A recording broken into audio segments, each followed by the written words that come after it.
Hey, Kevin, don't we have a movie to watch shortly? Yeah? I've looked all over the ship and can't find Branson. Do you know where he is? What do I look like? His legal guardian? I mean, technically and spiritually, yeah, you are. Okay. I get it. I'm just lagging, yeah. Well, here's a note Dallas left in his locker. A note? Let's see here. Hey guys, man, his handwriting is terrible. I'm taking the night off, still trying to make sense of losing my alien beach ball pet to John's BLT. Those were weird, by the way, John. Seeing more tomatoes movies might be too traumatic for me at the moment. I'll be back next time. Until then, if John does more cooking, verify the source. Sincerely, Branson. Well, okay. That's not good. Hey guys, I just got done cooking some more food because the taco machine. Anyway, it's a old Finnish recipe. It's called poron karistis.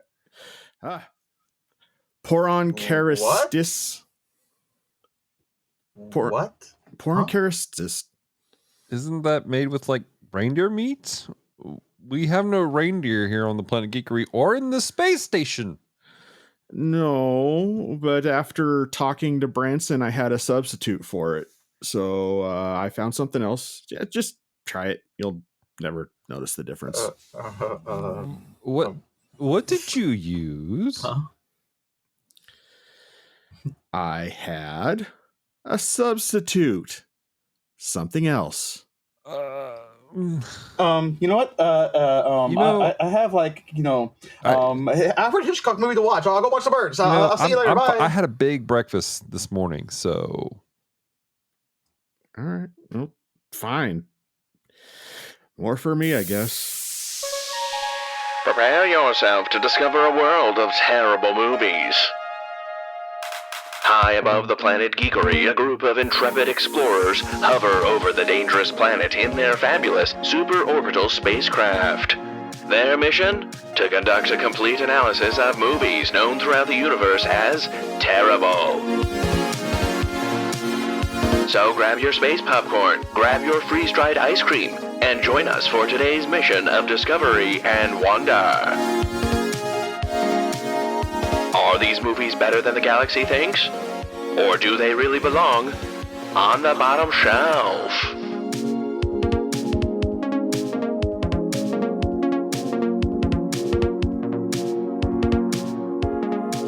Hello, welcome to the Bottom Shelf, the podcast where we watch terrible movies so you don't have to. I am Dallas. I'm so glad to have you guys here with us. This is an extension of Geek Devotions, the show for devoted geeks who are devoted to letting you know you're loved. So if you don't listen past this portion of the podcast and all the ridiculousness that has already taken place, hey, know this, we love you. We care about you. There is a plan and a purpose for your life. Hey, speaking of ridiculous, we have with us one of my favorite beautiful men with a hair that is so thick and lovely like a lion's mane. I'm not so sure Mufasa's head might not be on his head itself. Mr. Kevin Burnham. Hey, hot! Kevin, how's it going, Thank buddy? you. I'm okay. I think someone thought I was Rob Lowe for a second. I was like, no, I'm not Rob Lowe. I would think more along the lines of Colin Farrell. Yeah, thanks. We also have with us. Yeah, I get the reference. Thank you. We also have with us Mr. John. How are you doing, John? You know, I could complain, but why? I'm not going to listen to it, so rather than not. So, hey. So what was the name of that Finnish dish again? I was trying to figure that out. I don't know. I've never had it before in my life. He just pulled it out of a recipe book, apparently. So. Anyways, hey, we have apparently Branson's out and he's grieving the loss of his pet beach ball. And he didn't have to eat it. No one forced us to eat anything. No, we're just going to ask a lot of questions from this point on. I'm going to ask you more questions than the health inspector asked Taco Bell. Wait, that's not much that they ask him anyways. So anyways, hey, Kevin, what are we doing today? What are we watching? You know what? How about we just watch the O.J. Simpson trial? That's a little too much suffering. I've Let's been watch through something else once better. already. Okay, I have right here with me. Let's go Killer Tomatoes Part 2. How about that?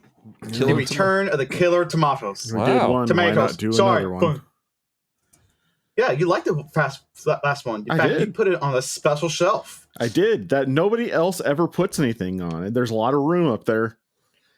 I'm not gonna lie. It's looking quite bare. I was surprised at that rating, and if you guys want to know what that rating was, John had posted up on the top shelf. If you want to know why? Check out the last episode. Link in the description down below. So Attack of the Killer Tomatoes Part 2. Is that what it's called?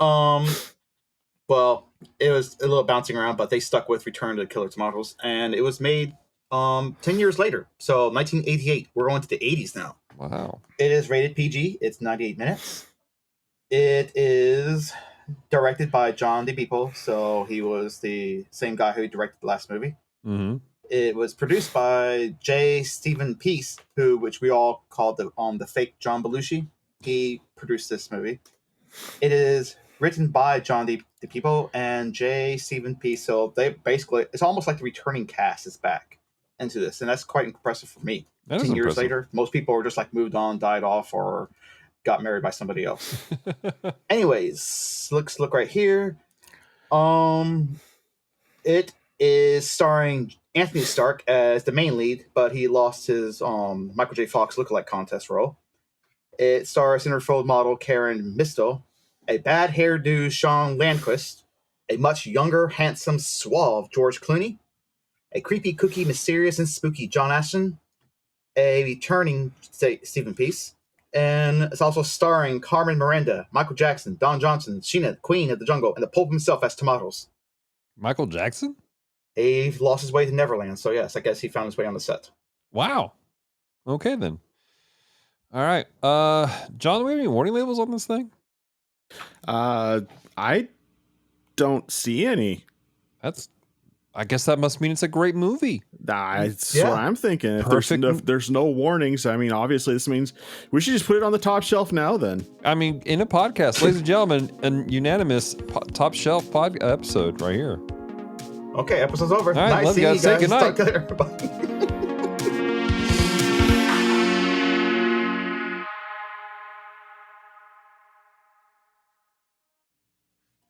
Okay, well, you know what? Let me just take the back of this movie and let me read what the description on the back of it says. It's been 25 years since the Great Tomato War, and tomatoes are still banned throughout the country. But traumatic memories of the man eating fruit are fresh in the minds of those who literally squashed the bizarre revolution. Now they're back. Boy Mountain Road behind the guarded gates of a creepy mansion, a terrible plot is being hatched. Professor Grangreen, a lecherous mad scientist, is hard at work at his latest discovery. Thriving tomatoes into perfect replicas of real men and women. Will the evil professor succeed with his plan to take over the world? Can this superhuman vegetable in disguise fool the trained eye? Can even the Tomato Task Force stop them? Insidious onslaught. And whose side is the well-endowed tomato transformation terror really on? Find out in the stunning conclusion of Return of the Killer Tomatoes. Okay.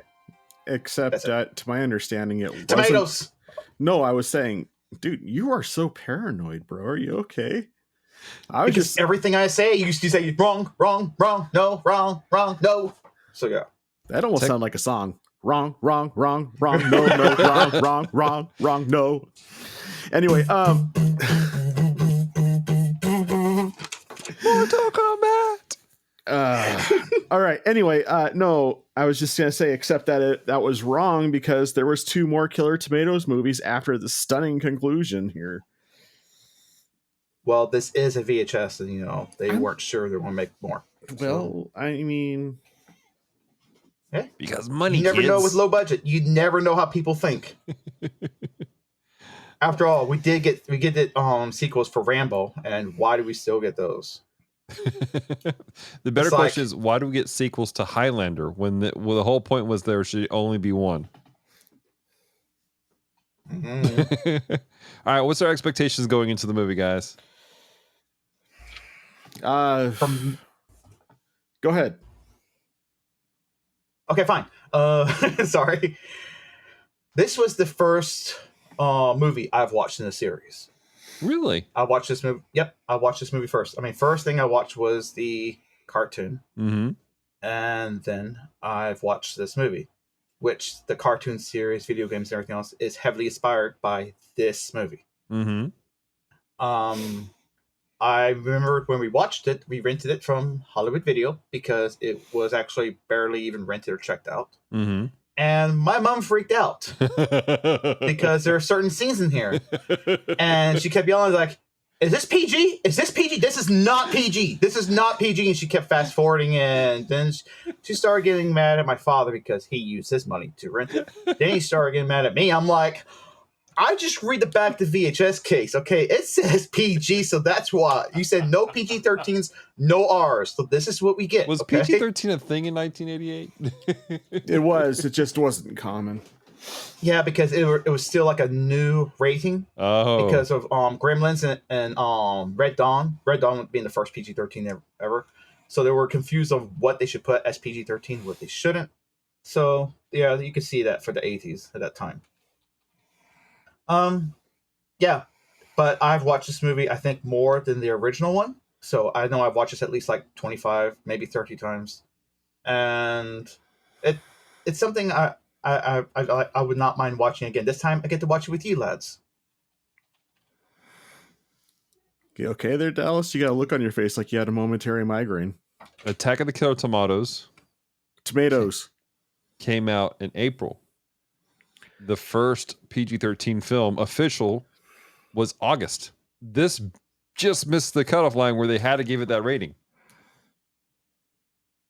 Oh, wow! Did not know that. Same year, right? Yeah. Wow. Well, there's your trivia, kids. All Oh, right. wait, no. It's 4 years later. Yeah, it came out. Okay, and- so I was about to say like, yeah, it came out 4 years later. So never mind. Pretend like I said nothing stupid just now. I do that a lot. Not gonna lie. Pretend like I don't say anything stupid. I'm so thankful of that too, John. That's how we've maintained unlike me, friendship. I never say anything stupid ever. Never. John, what's your expectations going into this movie? Sorry, Kevin. I don't catch you most of the time because I'm too busy being enamored by your ruggedly handsome looks. Oh, stop it. Mm.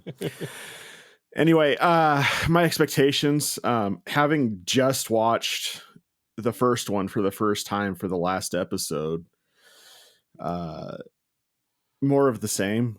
You know, I feel like this movie probably set the appropriate tone Mm-hmm. for this one. So Yeah. I'm not expecting, you know, the first movie itself was groundbreaking for me anyway, just because of how much it actually had to say by saying nothing at all. Right.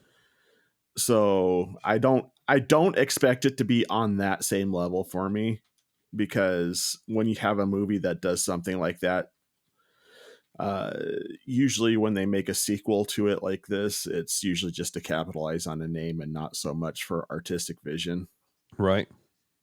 I get that. Are you talking about like something like the Naked Gun 22.5 or something like that, or Well, Airplane the sequel, It's something like that? more like Airplane the sequel. The Naked Gun movies, I thought the second one was the first one I saw and I enjoyed it. And then I saw the first one, and then I saw the third one, and you more catch it off of the third movie than you do for the second one. Yeah, you do. See? Okay, I'm glad someone else agrees with me on that. I was like, third one, it goes a little bit towards a different direction, but still has that somewhat charm to it. Mm. The first two. Cool beans. What about Dallas? What does Dallas think? What does Dallas wants to know? My expectations are kind of similar, John, more of the same. It's the 80s, so the brand of humor was really different in the 80s than it was in the 70s. But I think I'll enjoy it. I think I'll laugh at it. This style of movie, in my experience, doesn't get better like as far as a series goes. Like Okay. I almost top shelved the first one, almost. Yeah, I remember I that. don't foresee I don't foresee this hitting that level, but I'm open for having some good times with it. Okay. Well, just letting you guys know, this is the 80s. It's no longer the 70s. So we might get some cool soundtrack off this. Oh yeah. I doubt it. We'll probably get like some new wave version of Hall Notes. no crap. Puberty Love. No. God. Oh, yeah, that song. Be like speedy-doo-doo-doo-doo-doo-doo. Puberty, puberty, love puberty. Do-do-do-do-do-do-do-do. Even without Branson here, we can have musical episodes. What can I say? So how about we let Glix just play this movie and we see what we get out of it? None of us are excited to go into the observation chamber. Well, let's do it. Oh, is it that bad? Okay. We all just breathed. I'm just not excited to deal with Glix. Glix loves you, John. Okay, well, with that note, play it, Glix! Dear listeners, this is your opportunity to escape. Our crew has just entered into the media projection chamber. What horrors and madness that they consume are unknown. Their mental state upon their return is unknown. You have been warned. Just right from the get-go, I'm going to say George Clooney outclassed everybody in that movie. Yep. Well, he's so young and suave, even to his younger days. It's like, I can see why ladies flock to him. I mean, even just as an actor in a dumb movie, he still did a better job in that movie than anybody else did in that movie. Like, it stuck out like a sore thumb. Yeah. Right? I mean, I know I'm jumping the gun by, everybody being like, what are your thoughts? But, I wanted that. Seriously. I wanted that to be the first thing said as we come out of watching that movie. Is it bad that George Clooney's hair reminds me of Kevin's? So hot. And so it's funny. It's even more funny. It's like, this was his second movie he ever done. Because I think he only did one other movie. I can't remember what it was, but the director mentioned it. He said he was known for a television show and everything else. And he did this movie. This is the second movie he ever done. But also, to add to that, he was the hardest working actor because he said he was the only actor that stayed on set to break down to help other people with their cameras, boom mics, and everything else. Everyone else just took off. Well, John said, I knew I had a winner when George Clooney left set because everyone remembered George Clooney was on set and off set. Everyone else was like, okay. I respect that. And, he's always kind of struck me as being a bit of a classy guy. I don't necessarily agree with some things that don't pertain to his acting, but but as an actor, he does present class. Yeah, like the most interesting man in the world. What's that ad? Yeah, for sure. Class, not trash. I know when I go into a George Clooney movie, I'm not going to see a bunch of stuff that I don't want to see. I feel like this did push the level sometimes. A little bit. Yeah, that rating, huh? Interesting. 80s PG. I remember the 80s. Yeah. Boy, you sound like a Vietnam survivor. I remember the 80s. Well, no, I'm just sitting here remembering. I'm remembering all the movies that were PG in the 80s. I mean, you had like The Goonies and Monster Squad, and legitimately actually Monster Squad's PG-13. No, it was re-rated. It was originally. That's right. It was. You're right. It was. It is fascinating how different things are now from then, as far as what we consider rating wise. And this would have gotten a high PG-13 originally. I think so. But, in the same sense, I lost my train of thought. So it's gone. You know what? Let me just tell them why we're talking about the rating, and it's because this movie has some sexual content. Okay, far more than I the know. first. I was surprised actually compared to like the last one, where like the most Very sexual tame. tension was at the very end with this awkward like Sound of Music rip-off love scene between the two actors in the first movie. I was surprised to see so much in this movie, but again, the '80s. Yeah, things change in a decade, just 10 years.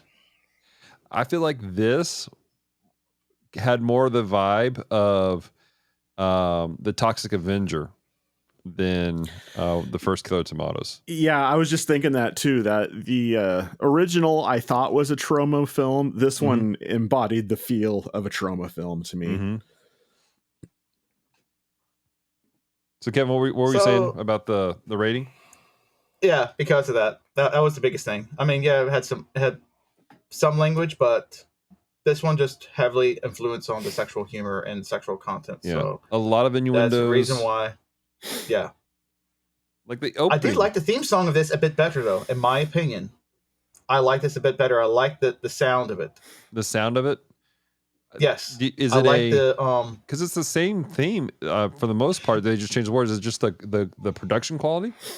The production quality and the music the instruments, the synthesizer, electronic. I like that sound, and I can see why they decided to make the cartoon, video games, and everything else after this one because. Well, it also has better coloring on it too, so it would make sense that it almost feels like you're watching a cartoon to begin with. I kind of see what you're saying with that. Yeah, it doesn't take very long. The first 10 minutes, the first 10 minutes, is like one after another, after another, after another, after another type of skit style. See, I feel like this was less sketch style until you got to about halfway through the movie. It felt like it was.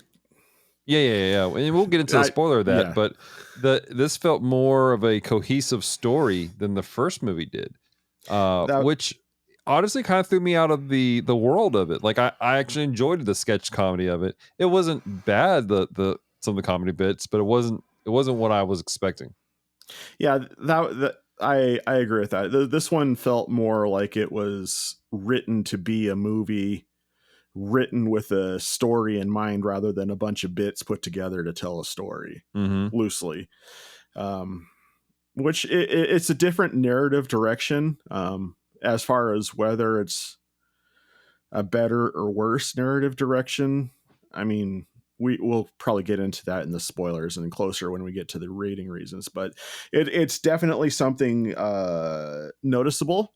And I will say, if you like or don't like the first movie, that's not going to necessarily be a guarantee that you're going to feel the same about the second movie that you did with the first, because they do take a lot of different narrative directions with this one than they did with the first movie. So totally, it almost feels like it's a sequel in name alone.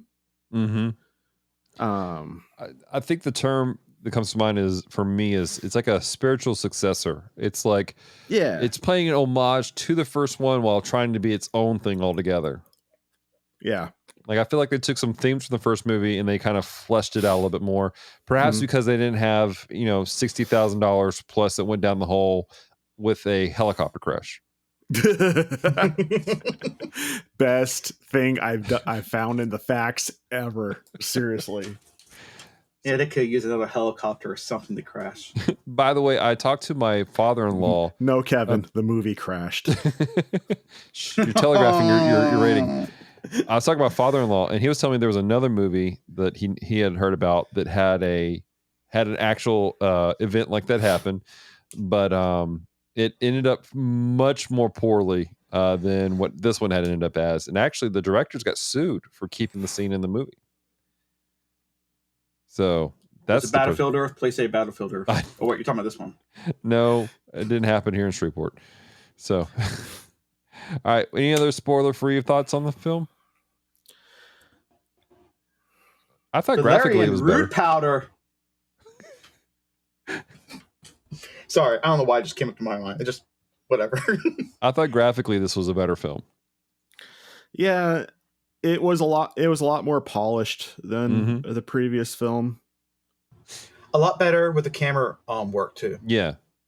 That I would definitely say, because it's not just classic everything's zoomed out. You're able to zoom in on people's faces, reactions towards the scene.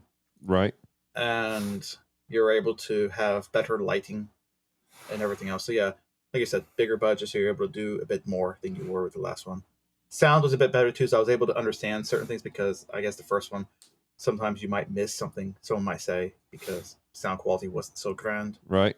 I actually looked into it because it did look and feel better, and I actually looked at the director John Bello, hoping to see maybe he did something else, but he's really only done these movies and then Black Dawn.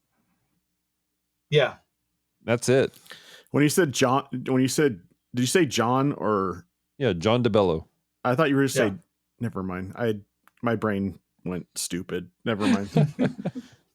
Was you thinking of John Huston? He would never touch this type of movie. No. For some reason, he said John. I thought Jerry, and then I was going to say Bruckheimer, and then I'm like, wait. Yeah, he moved on some bigger stuff, and then all of a sudden, just no one doesn't know who he is. Like, who's Jerry Bruckheimer? It's like, oh, you had to see it to believe in the early 2000s. Oof. All right. Well, I feel like we don't really have anything else to add for the spoiler-free conversation, so let's jump in. I will say the fact that we have nothing else to say in the spoiler-free section kind of is a good indicator as far as how this movie is. But let's go ahead and go on to the spoiler section, shall we? Let's do it. I want some pizza.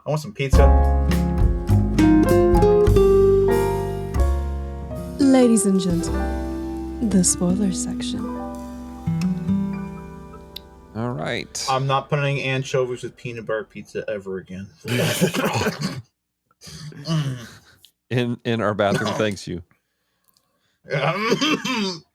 All right. Well, ladies, welcome to the spoiled section where everything is spoiled here, including Kevin's pizza. anchovy pizza. So that was one rotten tomato. All right, I have a question, dude. Really? Because I'm having a moment here. Didn't they go to break home dude out of prison? Wasn't he dead at the end of the first movie? Unless they say that he survived. I mean, there was the implication in the first movie was he's dead. But didn't you listen to the new lyrics of the song? We kill him off in the first movie, but we brought him back once again. That's true. It's true. There was a segment of the song. I want to repeat it because I thought it was hilarious, because I just laugh every time. Real quick here, Kevin. I have a question too, as a response to Dallas's question. In that, is the realism of this movie the thing that has you disgruntled, Dallas? Realism? Honestly, yeah. Are you really going to be like, oh, he was dead in the first movie, so obviously he can't be here? Like, that's the thing in this movie that you're going to nitpick is.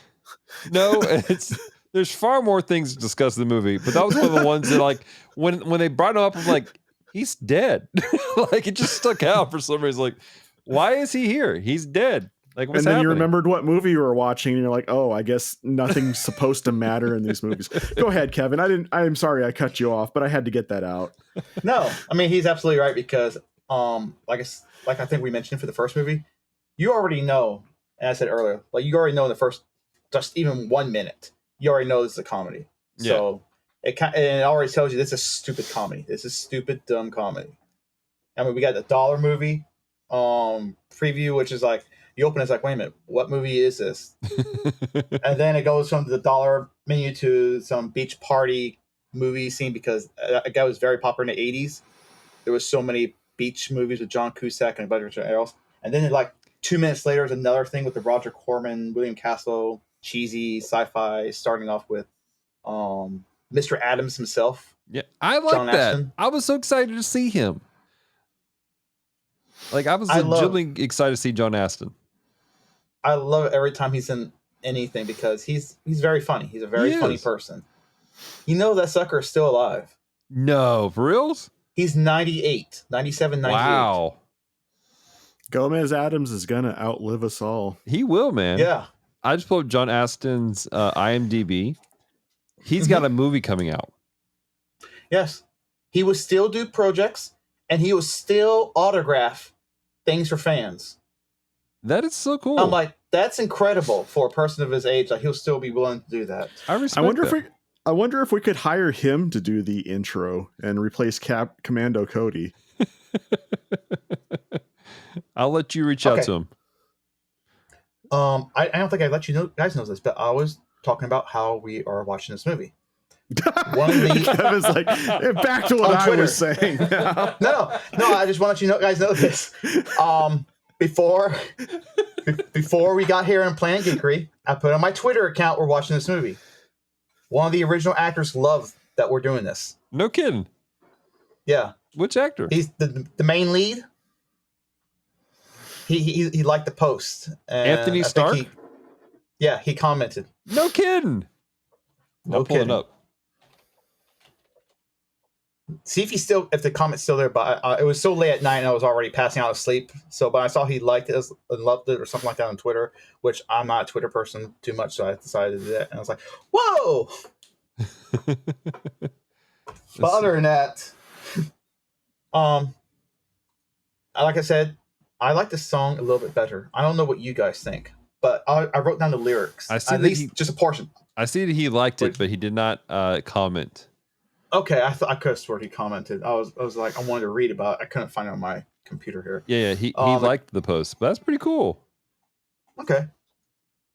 Well, Anthony Starke, you're still open for a spot here if you want to come back and talk about this movie. I don't care. I will talk about this movie with an actor from it. Now, John Aston, if you really do want to do our intro, redo our intro for us, I will kick Nathan James Norman out of that just to put you into it. So the only reason, and Nathan will be happy with that decision, I feel like. Yeah, all right. I mean, he'd be like, dude, my forehead, I don't care. He's like, if you can get Gomez Adams to do your intro, I'm fine. Just fine. And we'll never delete that. We'll always keep it on forever. Even if this podcast ends, I'm going to use that intro for something else.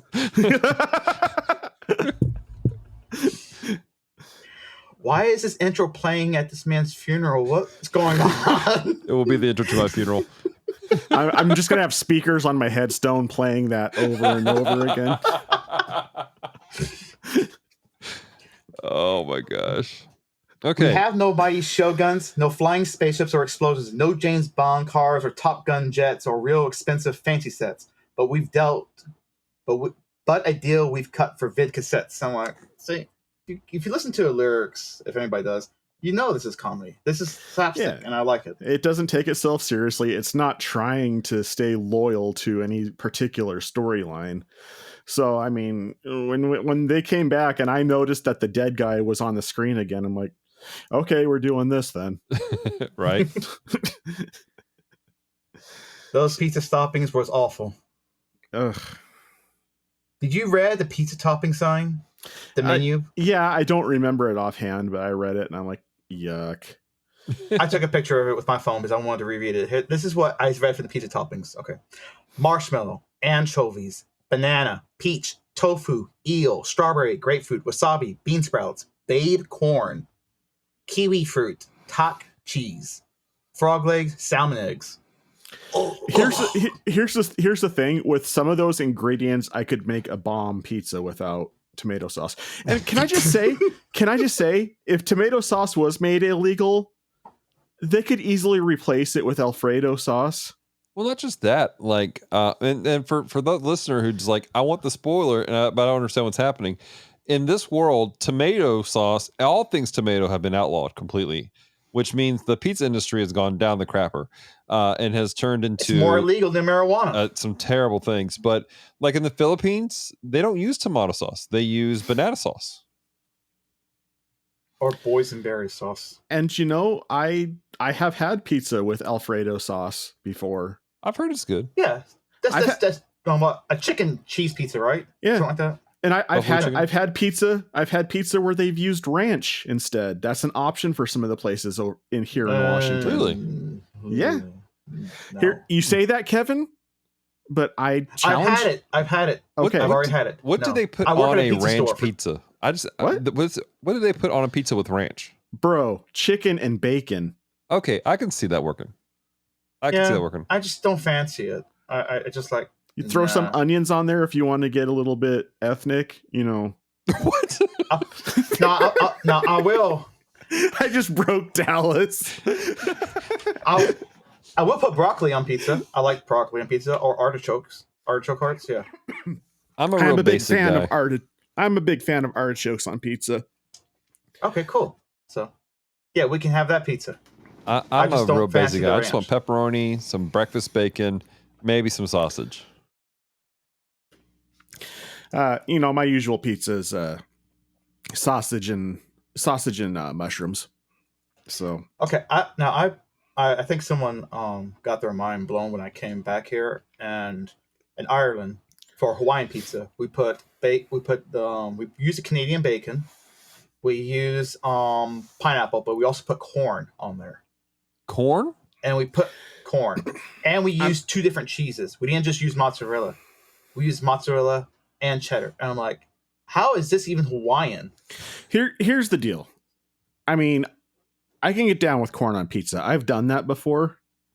Mm-hmm. They have, that is sometimes an option when you go to Mod Pizza. I don't know if you guys have a Mod Pizza wherever you're at.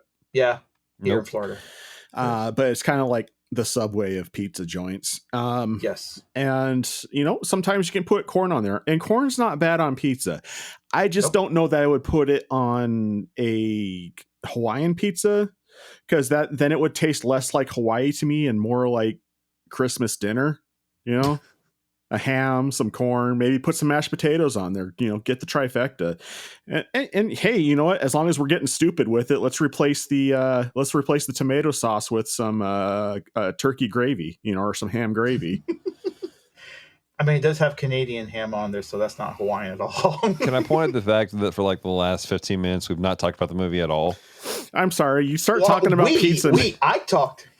Well, that's my point. This is my point. Kevin, you were the one who brought the pizza stuff up in the first place. So, Because the pizza's in the movie. yeah, No, well, I'm in the pizza mood. My point is, like, we're more interested in talking about everything else but this movie.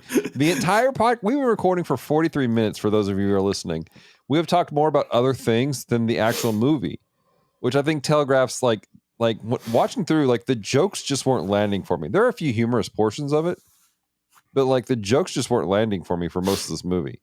I think the funniest bit was halfway through the movie where they ran out of money for the budget and they started doing product placement. That was funny. when that they entire did, bit. especially when they crowbarred it in for the second half of the movie, just to That was the best part. The fight scene. mm-hmm.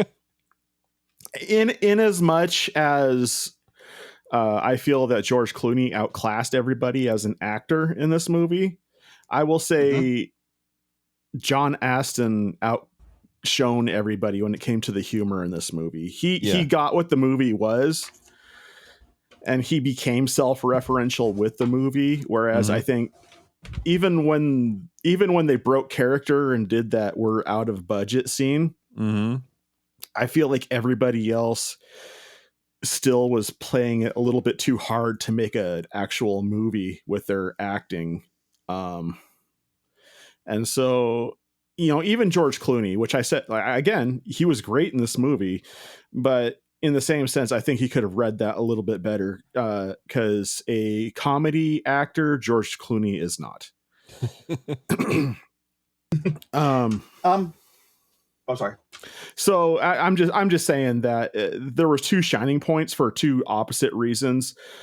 But yeah, the humor specifically, unless John Astin was on the screen, most of the time the jokes just weren't landing because they weren't delivered in the right rhythm or timing, or however you want to put it. It just it felt like the jokes that weren't John Astin's jokes were delivered a little bit too deadpan. I don't mind the deadpan. I actually enjoyed a lot of deadpan type of humor. And I mean, I found myself laughing at a lot of jokes. I will agree that when John Astin is on, it shines so much better. Yeah. And hence the reason why with his character as Dr. Grand Green. Mm-hmm. He was always used for all the animation, the video game, and all the other future sequels Right. because they liked his character so much, and John Ashton always returned to do it. I don't think he voiced the cartoon though because they never came to him to do the voice for the animation, which I'm like, why would you not do that? Right. Well, let me ask you this, Kevin, because you bring up like when he's on the screen, he just kind of outshines everybody when it comes to comedy. Is it a matter of the rest of the comedy just didn't hit well because of the contrast to John Aston, or was it just the script writing you think that wasn't the best? A little bit of the script, Mm-hmm. and also a little bit of an actor's skill of Mhm. how to portray their lines. Because the young kid, the main lead, Mm-hmm. I don't mind him that he was a little over top, but sometimes he was too much. Mm-hmm. I'm like, I don't think he had a well enough balance because everything was just like over crazy, over the top, like he's young Tom Cruise, just like freaking out over all of his lines. I'm like, you don't have to do it all the time. There's a fine balancing line between the two. Mm-hmm. And he's not a bad actor. I've John seen Aston is he played in a lot of television shows. He's a television actor. he's a There's a talented difference. television actor. I've enjoyed him in a lot of the Mhm. stuff he's done over the years. Yes. I think that he was I think him and the other people were a victim of the script for most of the jokes. Yeah, because this one was going less from the first one, Mm-hmm. which was more skits, less story. Mm-hmm. This one, I think, it's not bad. Try and take a risk. You want to see if you can branch out or something. Mm-hmm. He went more story and a little bit less on the skits. He still had skits, and the skits really come in more heavy when it hits that halfway mark onwards. There was skits throughout this movie, but it hits heavy head on when it hits that halfway mark, which he has mentioned in the commentary that is like Wayne's World deliberately just stole from this whole story because this was before Wayne's World. Oh yeah, And as soon as they got to the product placement bit, I'm like, oh yeah, Wayne's World ripped this off wholesale. They were just like, that thing they did in Tomatoes 2? Yeah, we're doing that. So yeah. And it works very well for this movie. So it's like, okay, now we're going back to our original style of filming. What it is with to have that Mm-hmm. that part. Yeah, and I will say that it's just an experiential thing too. I mean, I'm not saying that for George Clooney by any means in this movie because he had little experience. He just had talent. Mm-hmm. But when it came to John Aston, though, like, how many years did he spend being Gomez Adams, right? Right. Like, that guy knows how to deliver idiotic lines. Like that dude knows how to that guy knows how to sell the ridiculous Mm-hmm. in a way that it's funny, and so he's on stage just clowning it up, but I think everybody else was more coming across as Fozzie Bear, like Mm-hmm. waka waka, yeah, we're stupid, so funny, right? Yeah. Hey, real quick, Kevin, just look at John Aston's IMDb. It looks like he did do the Attack of Killer Tomatoes, the TV series. Yes. I was saying for the animated series. Yeah. Oh, wait. Maybe I didn't realize there was a live action series versus an animated series. Oh, yeah. The I really animated believe series. there was a live. Yeah. Okay. He Yeah. did the voice for that? Yeah, he did. Okay, then I recant my previous statements because I really could have sworn that it said that they never went up to him, but I guess I'm thinking of something else. So they did. Mhm. So they did went after him, and he did voice for the animated series. Yeah. Dude, he's the Vincent Price. He's up there like that. Like John Aston's one of those people who, when you think about comedy and you think of this style of comedy, then you're like, yeah, John Aston, because he's so good at it. Like what John was saying. Shows you a seasoned actor. Yeah. A seasoned actor Versus the other guys, everyone else was very young when they were doing stuff. Again, fine actors throughout the whole film, but they were all very young in their careers, and I just don't think that that's the style for some of these cats.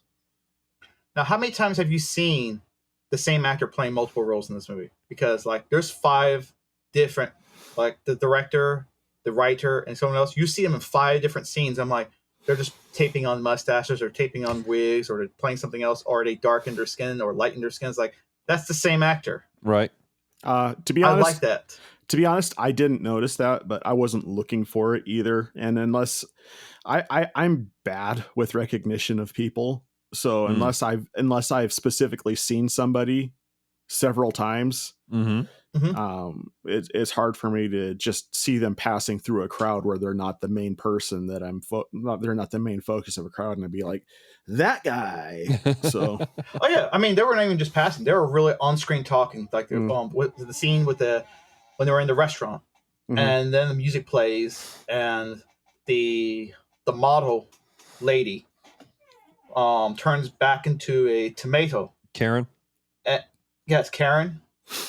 And everyone runs out. Then there's a dumpster truck scene that goes in the car chase. Like, hey, it's already been 45 minutes in this movie. Where's our car chase scene? And it's like, yeah, we need the car chase scene. So this dump truck runs into the building with cardboard boxes, and the guy's like, yep, low budget movie. And that's the same guy who comes back later as the one who's like, hey, you get $400. Skill Writers Guild, you get $400, and then he plays another bit just like 2 seconds later or 5 minutes later as the guy with the mustache. You didn't notice that? Mm-mm. Okay. That's the writer of one of the writers of the jokes and everything else of this movie, and the last one too. Cusco, something like that. And here's the thing though, with this movie, like you could do that with the last movie and notice when people were doing that because there wasn't a thickening narrative to go along with the first movie. It was just like, here's a stupid premise. Here's a slice of life for everybody as this is happening.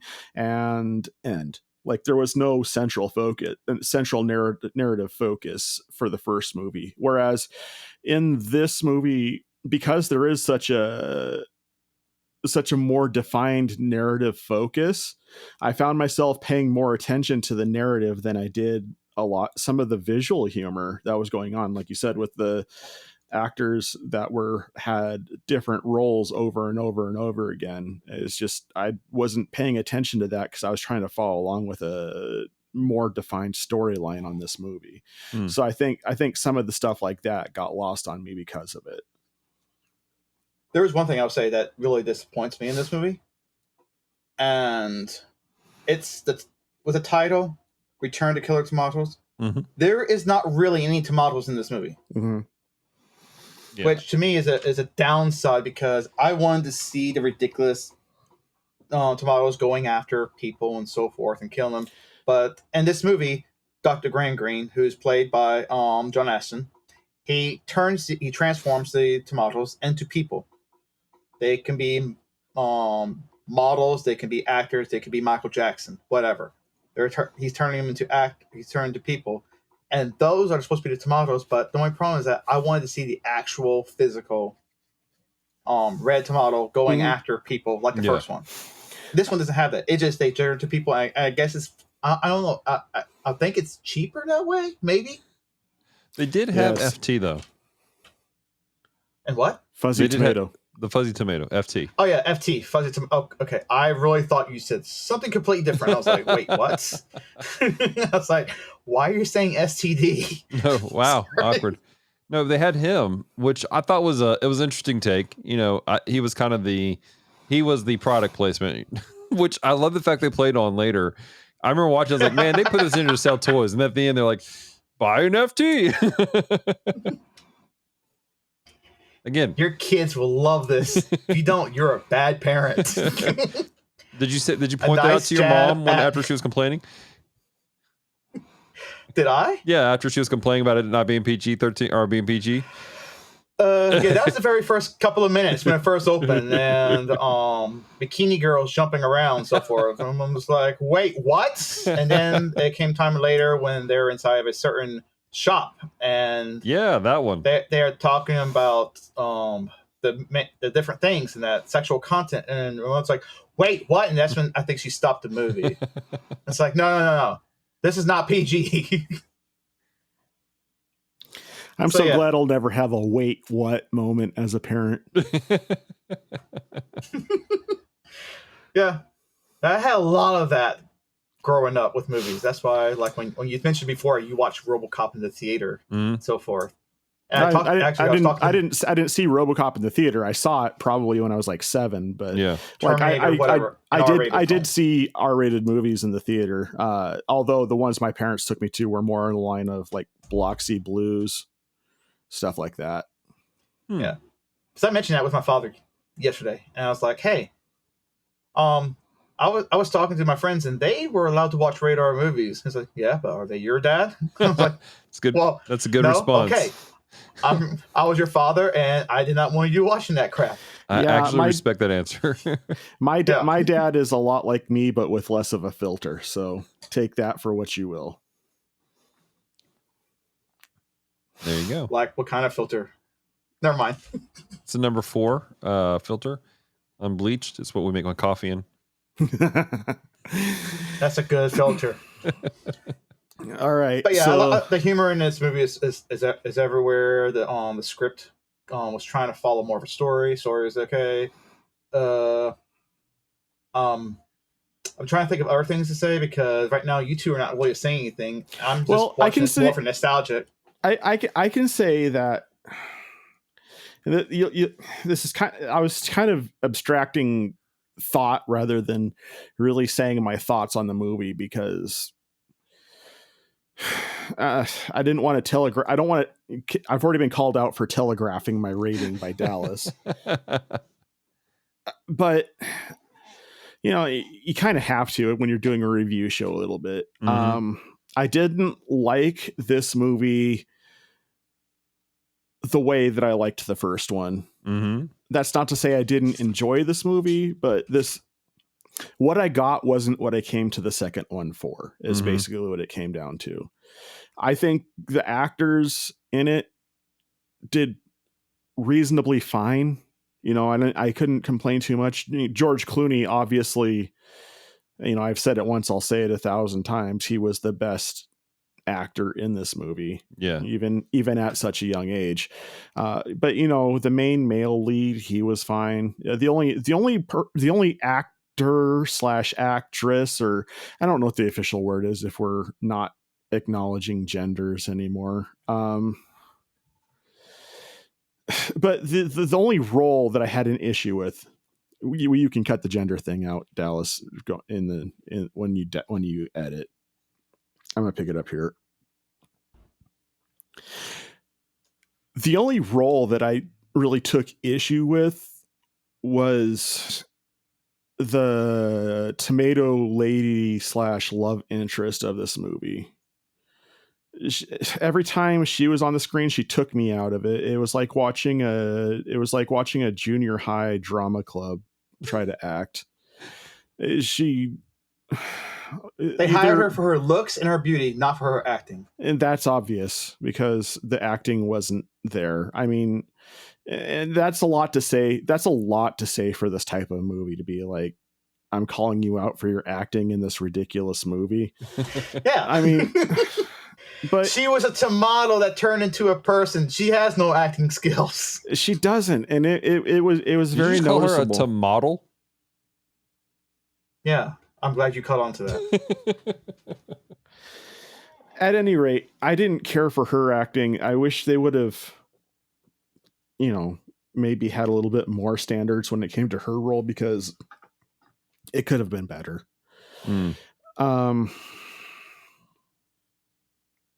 But she's a tomato. Okay. It doesn't matter, dude. Like, I just forget that joke just went right over your head. Boom. There was a part in the movie where I knew where you were going. The guy went to the George Clooney. He's like, "But she's a tomato." I was like, "Yeah, I bet she is. I could tell." No, I didn't really want to get into that humor. So good job, Kevin. Okay. I'm teasing you. If someone's in a sour mood, you're in a sour mood. You must have really hated this movie. No, I didn't. It's just I can see it like most movies of this genre is an investment of diminishing returns. Mm-hmm.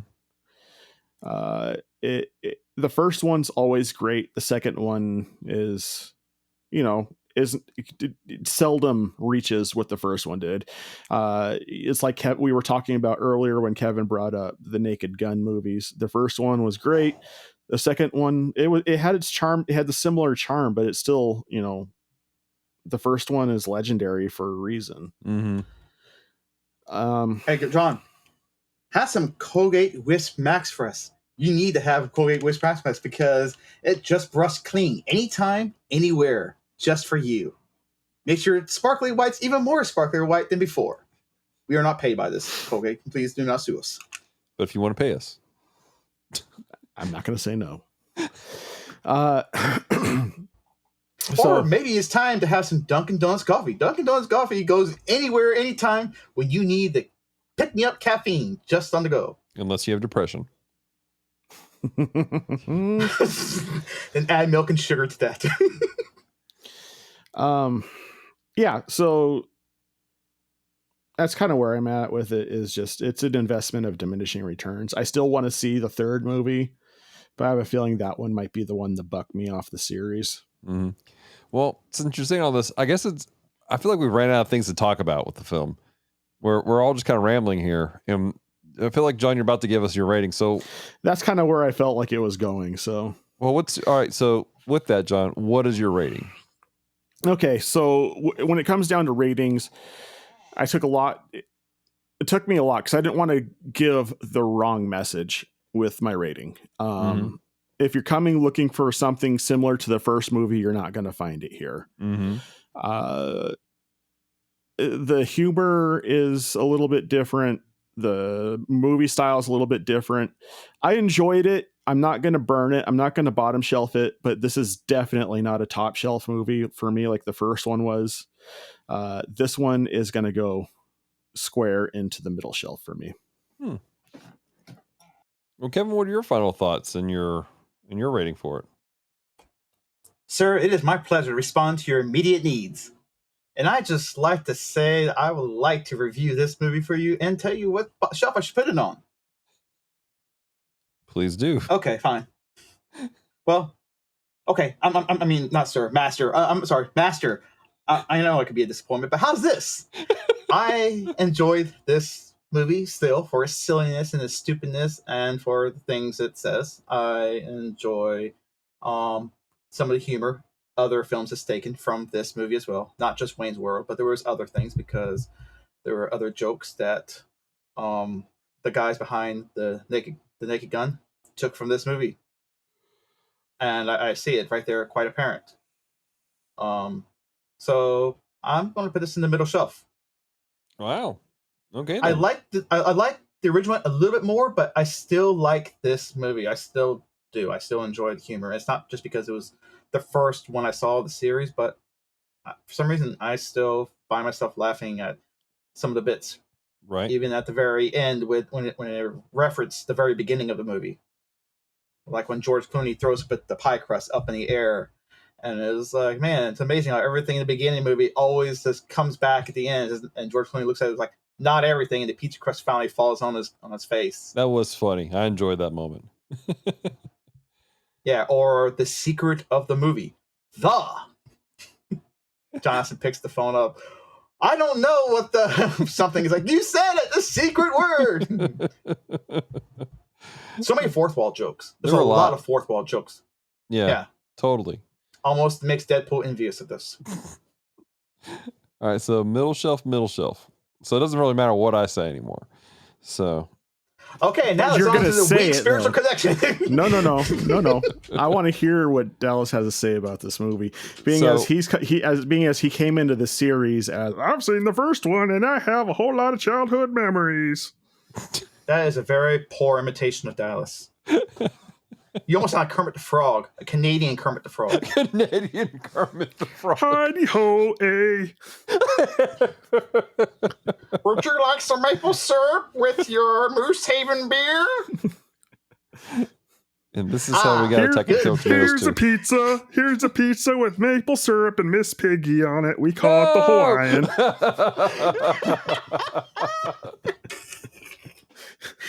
Have this pork pie. Oh my god! All right, so my thoughts. Oh, you have thoughts? I forgot. Yeah, let's not skip over you, sir. I mean, master. We won't skip over you, master. So last week I brought up the questions like, what was it about the 80s that like we had these R-rated films, or at least should be R-rated films, and we're turning the kid shows. And Hank Harwell, who is a big fan of our show, which Hank, we appreciate you, man. Love you, bro. He actually commented on a post that we had, and he goes, Dallas, I'm a Gen Xer. The reason why we took movies like RoboCop, Toxic Avenger, and Attack of the Killer Tomatoes and made them cartoons is because we can make toys from them and sell them to kids. And he posted a GIF of Home Dude from Spaceballs merchandising. Merchandising. The thing is, like, this movie felt like it was just let's make money. Let's put this together and see if we can make money. Like that's all it felt like. It is a spiritual successor to the first movie, more than an actual sequel to the first movie, in my opinion. There are portions I legitimately laughed at. They were funny. The humor wasn't my favorite kind of humor, but I can see why people like it. I can see why you guys are saying what you're saying about the film. This is not a film that I'm like, yes, I love this film. But I don't think I'm gonna like dumpster fire or anything like that. If anything, I'm gonna put this on a low middle shelf for my final rating. Like it's like, okay, it's gonna be at the edge. If I'm running out of space on the middle shelf, I might drop it to the bottom shelf. But you know, it's not a bad film. It's well done. The comedy some people like. I think not as much if you came from the first movie. But yeah, that's where I'm at. At least they brought back the scuba diver. They did bring briefly, but yes, they did, and he had more of a character in this one as well, for sure. All right, well, I think it's time to get spiritual. Let's get spiritual. Spiritual. There was one question. I wanna get spiritual. Let's get into spiritual. Let me hear your spirit talk. Your spirit talk. Let me hear your spirit talk. Your spirit talk. One quick note. Can I add? I know Dallas is gone. He's like, done. Okay, I'll talk over his laughter. Wow. I know all three of us has watched Toxic Avengers, if I'm correct, right? Nope, Yeah. I haven't seen it. You never watched Toxic Avenger? No, sir. You talk about it enough. Okay. Well, Dallas and I. The scene inside the restaurant when the karate people, the cowboys, and everything showed up, started fighting. Mm-hmm. Did that not remind you of the restaurant scene in Toxic Avenger? Yeah, I can see that. That was the exact scene ripoff because in that scene, when all of a sudden, when they're arguing, fighting before the Toxic Avengers showed up, and the guys come in and is like, "Give me your money, lady," and everything else. Right. Cowboys started running into the restaurant. Ninjas, and it's like, what is going on? You see all these people holding product placements, like, "Hey, look! Don't forget the front of their movie." That was an exact ripoff. Now I'm wondering, was Toxic Avenger before or after this movie? Toxic Avenger came out in 1984. Okay, so they ripped off someone else. Okay, I just wanted to make sure because I didn't know. I really want to say Toxic Avenger was first, but when I saw this, like, wait a minute, we're back at Toxic Avenger now? Toxic Avenger did come first, though. Okay, cool. Yeah. That was just a cool thing to know now. And incidentally, it made $30,000 or $300,000. Wait, that made more movie than this movie, right? Or which movie made more? Oh. I'm sorry. I know we're supposed to get spiritual. With Olivia. Let me hear your John. spirit talk. Your spirit talk. Yeah, that's me, Olivia Newton-John. How are you? I can't find how much it made. I know that the budget for this film was $1 million. That's $1 million I've never had. John, hit the bumper. This is a weak connection. Okay. Welcome to Weak Connections, where thanks to our good friends over at Strangers and Aliens, we're robbing their segment. Where we're drawing some sort of redemptive quality about the film to talk about for you guys, to bring some encouragement, some hope to you. And my weak connection is dealing with the fact that the tomatoes were banned, outlawed. They were illegal. They were being smuggled in by El Chapo through the back door of the pizzeria. All right. So here's the deal.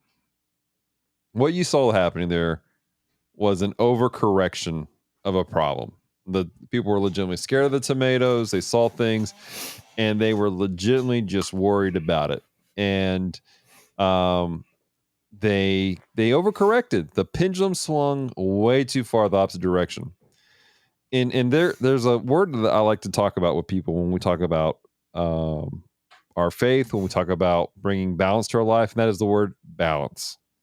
I feel like that's important with everything we do. And I feel like people lose track of that sometimes, of balance. I think that sometimes in our zeal to correct a problem in our life or in society, we go way too far the opposite direction. And that's just as unhealthy as it is the one in the front of it. And so my encouragement for you guys is that as you go through your life and maybe you have a problem, maybe you have some things in your life that you need to, for a season, take some zealous, drastic measures to bring correction in your life. Try to keep a mind of balance out of it. That some things don't need to go to the extreme that maybe you've taken it to. There's a lot of abuses that have taken place over the years through the church and through different aspects of society because people lost track of the word balance and they went too far in causing issues in people's lives. And understanding that everyone has there's a scripture that says, work out your own salvation in fear and trembling. And what that means is that you have to understand what people have in their lives and what's good for them. Paul in the Corinthians, he's dealing with some people who were eating food sacrificed at an altar. And there was a question about whether or not you could do that. And it basically says this, say, look, if for you eating this is a sin, don't eat it. And if you have a good friend in your life who for them eating the food sacrificed at the altar is bad for them, don't invite them over for dinner and serve that food basically. At the same time, don't shame them because they won't go as far as you are willing to go with your stuff. And so my encouragement for you guys today is just have some balance in your life with what you're doing. Try to have some grace for folks. Perhaps all three of us here in the podcast today, we're at different places with our walk with God and our personal tolerance for certain things. And we need to be aware of that. Yeah, there's a extent of how far we allow things to go. And, there's some things that I'm a little more stringent about than John or Kevin. There are things that John won't do that Kevin and I will do. And there's things about Kevin that John and I are just like, why is this a problem for you, buddy? We don't understand, but we respect each other. And we go, okay, we will play by those rules because we want to make sure that we're holding each other accountable, helping each other grow, and helping each other to be who God created us to be and as balanced of a way as we can. So that's my week connection. Huzzah. I understand nothing. So I don't understand why we do podcasting, but I'm not here. I don't even know why I'm in this planet. Wait, I do know why I'm in this planet, Geekery. Never mind. I'm sorry, I was too busy staring at your luscious hair, Kevin. Oh my goodness. You know what? If any of you people are listening to this podcast and you just want to see my face and so forth, and if you want to or put me for L'Oreal or something like that and say, hey, there's enough women doing this, let's see a guy go up there and just do the modeling for hair, I guess you can pick me. So hot. All right. I said transform into human being, my secret laboratory. Okay. And on that note, Dallas, why don't you go ahead? Secret laboratory. That's how I get my hair so done well. Don't you know the laboratory, with the shampoo and the conditioner? Forget it. Okay, that was a rant. Dallas, why don't you go ahead and land this episode? Okay. Well, hey guys, thanks for hanging out with us throughout everything as we discovered that this is a middle shelf film and everything like that. We invite you guys to check out all our social media, Facebook, Instagram, Twitter. I'm sorry, not Twitter, Facebook and Instagram. Look for The Bottom Shelf. Make sure to share this out. But before we head out, ladies and gentlemen, let's tell you how to find some of our amazing members here. Besides the back of a L'Oreal bottle, Kevin, where can we find you? So I'm actually on the L'Oreal bottle. Where is this picture? I want to see this. I've getting told this quite often. I almost cut my hair, almost made myself bald. I wanted to be like John, but I guess maybe not. Wow. It sure is warm under this bus. How did I get here? If you wish to find me, you can just come to Florida. Come to Jacksonville, Florida. Right. West Side, Avondale, hipster town. Or don't worry, I don't drink PBR, so I drink real water and real tea, unlike all these other guys. Okay. So what about? Or if you guess you want to find me on the internet and the interwebs and everything else that you pay your $60 a month to get high-speed internet, you can find me on Facebook, Instagram, Twitter sometimes, and YouTube. The Dapper Man Reviews. You guys hype that in. And if you put the Dapper Man Reviews, yes, Dapper has 2 P's. I've been asked that quite often. Does Dapper have 1 P or 2 P's? 2 P's. So, yeah, dos. So if you know how to do that, you can find me there. Right. Which on YouTube, Dapper Man is only 525 people away from 1,000 subscribers. So make sure you check that out. Yeah, help me boost those numbers up. That way I can get a quarter a video for monetization or something of the sort. However it works. Cool beans. John, how about you, buddy? Oof, where can't they find me? Anyways, if you do also want to go to Washington State for some Starbucks coffee, we can go out. Oh, wait, this is your segment. I'm sorry. Yeah. Go ahead, John. Let's hear where people can find you. I was about to run down the list, but I mean, I had to make room for your ego. Thank you. My ego is quite high. I've heard of a great bar. Okay. I am the DM at Playing Games with Strangers. I do a book reading podcast with Celeste and Squid called We Read Allegedly, also an extension of the Geek Devotions Network. I do Supersonic Pod Comics. I play the character of Nick Foster. I do this, and I have another one in the percolator trying to figure out how it's going to work. So look for it in the future. Awesome.